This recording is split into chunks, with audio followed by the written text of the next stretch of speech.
The year is 1014 CE. Imagine a kingdom shimmering under the Indian sun. Welcome to Cryptic Mystic Vault, where we dive deep into the hidden history of human civilization. This is the Chola Empire, a realm of unrivaled wealth and military might. From the Coromandel coast, their power stretches far and wide. Temples carved with intricate designs pierce the sky. These are monuments to the Chola kings, patrons of art and architecture. The air hums with the bustle of trade. Merchants from distant lands arrive in bustling ports, laden with silk, spices, and precious stones. At the heart of this empire reigns Raja Chola of Erst, a visionary leader who transformed the Cholas into an unstoppable force. He has conquered vast territories, his armies unmatched in their ferocity and discipline. His son, Rajendra Chola, will inherit this dream and take it to unimaginable heights. Their ships, crafted from sturdy teakwood, sail to distant shores. Rajendra will inherit his father's legacy and carve his own name in the annals of history as the king who ruled the seas. Rajendra Chola, even as a young prince, was a force to be reckoned with. He was trained in the art of warfare from a young age, his mind honed to strategize and conquer. His father ensured Rajendra received the finest education in statecraft, diplomacy, and military tactics. The young prince thrived under this tutelage, proving himself to be a quick learner and a fearless warrior. Rajendra's early military career was marked by decisive victories. He accompanied his father on campaigns, witnessing firsthand the might of the Chola army. Rajendra possessed a keen intellect that went beyond brute force. His victories were not merely a result of strength, but of careful planning and a deep understanding of his enemies. When Rajendra ascended the throne, he inherited a powerful empire. He envisioned a Chola thalassocracy, an empire where the seas, not just the land, marked the boundaries of his rule. The Srivijaya Empire, a powerful maritime kingdom centered on the island of Sumatra, controlled the Strait of Malacca, a vital choke point for trade between India and China. Rajendra recognized the strategic importance of this trade route. In 1025 CE, Rajendra launched his audacious naval campaign. A fleet of Chola warships, their sails billowing in the wind, set sail from the Coromandel coast. These weren't mere warships, they were floating fortresses carrying thousands of warriors, horses, and elephants. At the helm stood Rajendra Chola, his eyes fixed on the horizon, his heart set on conquest.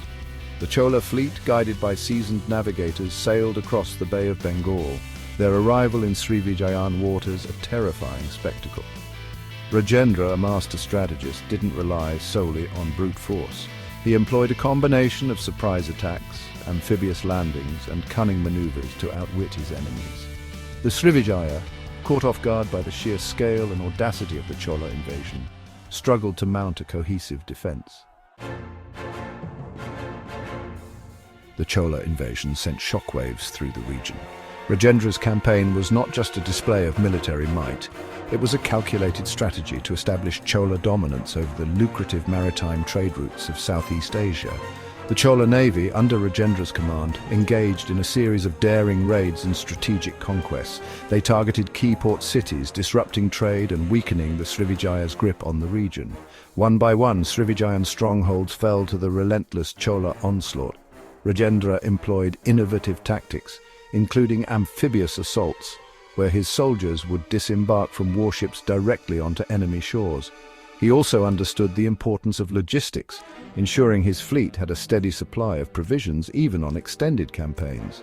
His victories were a testament to his strategic brilliance and the discipline of his forces.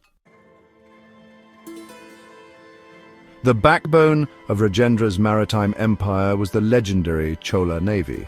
Their warships, constructed from sturdy teakwood sourced from the dense forests of the Godavari River Delta, were marvels of naval engineering. These weren't mere transport vessels, they were floating fortresses, some capable of carrying hundreds of warriors, horses, and even war elephants. The ships' hulls were reinforced with iron clamps, making them incredibly resilient to enemy attacks. The Chola shipyards were hives of activity, bustling with skilled craftsmen and laborers who toiled tirelessly to maintain and expand the empire's maritime might.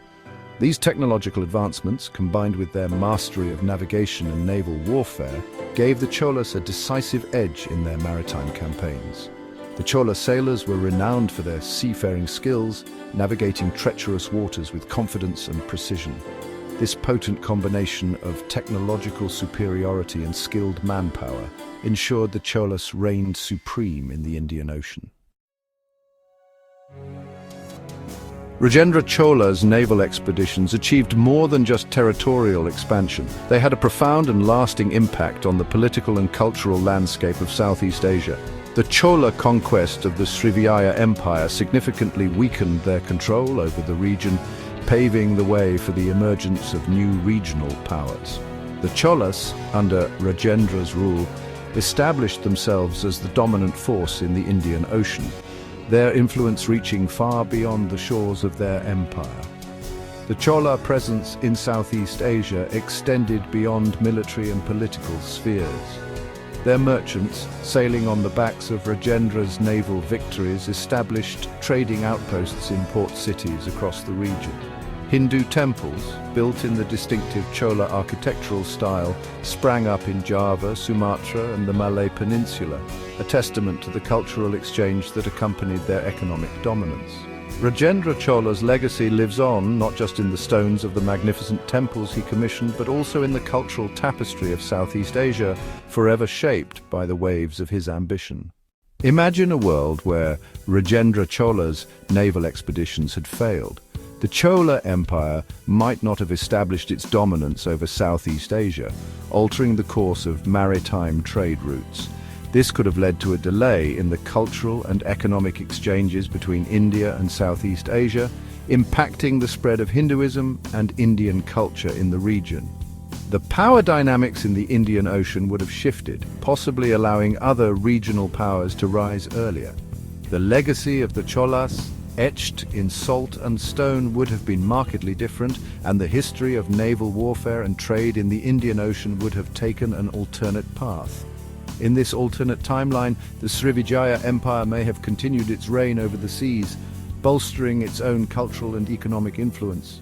The intricate dance of power and trade in the Indian Ocean would have painted a different historical canvas, one where the Chola temples in Java, Sumatra, and the Malay Peninsula might not exist. The rich tapestry of Southeast Asian culture, interwoven with Chola threads, would have taken on different hues and patterns. While we can only speculate on what might have been, this exercise in imagination reminds us of the delicate balance of history.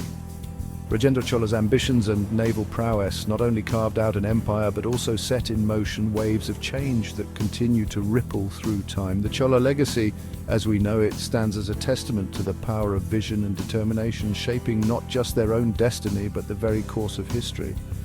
If you enjoyed this exploration of history, don't forget to like, share, and subscribe for more fascinating insights.